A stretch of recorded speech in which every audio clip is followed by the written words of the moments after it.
Gusto niyo po bang alisin or tanggalin po ang mga virus sa ating device na galing sa ibang sites?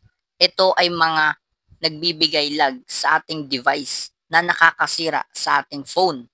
At gano'n na rin ang virus na galing sa hackers. Paano alisin? Watch this. Una, pinutin itong tatlong tuldok sa taas sa may upper right. Tapos, sa inyong Chrome settings, pinutin itong settings. Pagkatapos, hanapin dito ang site settings. Eto, pindutin. Pagkatapos, etong sa taas, etong all sites, pindutin. Tapos dito sa may all sites, dito guys makita ang lahat ng sites na inyong pinuntahan.